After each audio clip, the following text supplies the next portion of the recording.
Thank you for watching, liking, commenting, sharing, and subscribing right now. Hardware device licensing is per device. And so if you have H.264 in your device, you pay per license up to a certain number of devices. Well, if you go from touchpad 1 to touchpad 2, you have to start those licenses over again. It's not like, oh, you can have 1 million devices and only pay for the license on the first, I think it's 500,000. It varies a little bit depending on what you're doing. But after that, the license is free. So if you're going to do a really mass market device, it's not a big deal. But if you're going to do iPad 1 and you're going to sell 400,000 and iPad 2 is going to sell 400,000 and iPad 3 is going to pay 400,000, your licensing cost per codec is a lot higher, and especially these days when you've got H.264, when you've got the MPEG-2, you've got the MPEG-2 transport layer, you've got H.263.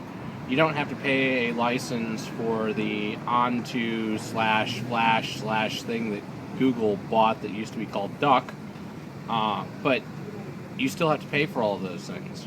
So is that why hardware is expensive, or more expensive than it could be?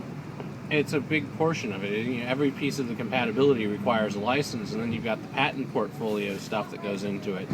So you build a device, and a large portion of a thing that seems like it's mostly hardware is all the license fees that you're paying off for the stuff. Like in an amplifier. Like in an amplifier. Yes, in an amplifier, it's a very big deal. A home theater receiver, not an amplifier. Sorry. There's a difference. A car amp, signal in, make it bigger, signal out. You don't pay any licensing fees, usually. For a home theater receiver, you're paying for each of the Dolby licenses. Most of us want some sort of surround sound upsampling so we can stick a stereo signal in and get that virtualized sound. So you're either going to pay SRS or Neo or one of the people that have a surround sound dynamism,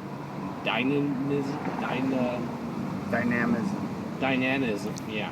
That one. What's that legit? How did this conversation even come up? Like, Jake was saying something that he was surprised. The HP touchpad only has H.264 and H.263 listed on its supported codecs, which would leave out the VP6, VP7 onto codec that could also be found in Flash video. Although, HP does say it supports Flash, which probably means that it's baked into the browser in the device. You just can't play back videos natively in whatever the media player is. Yeah, and then you get into these really weird combinations of, is it supported in hardware decoding or software decoding that also affects the licensing? Wouldn't it also affect battery life too? Like, depending on how it was decoded? Yeah, software decoding is generally going to be harder on the battery, which is part of the reason that when you're watching videos on a device, lots of times the battery life is lower than just browsing stuff. And part of the reason that some of the laptops have like a DVD-only mode, though, is because the right system on a chip could play a DVD with less power than running the entire operating system.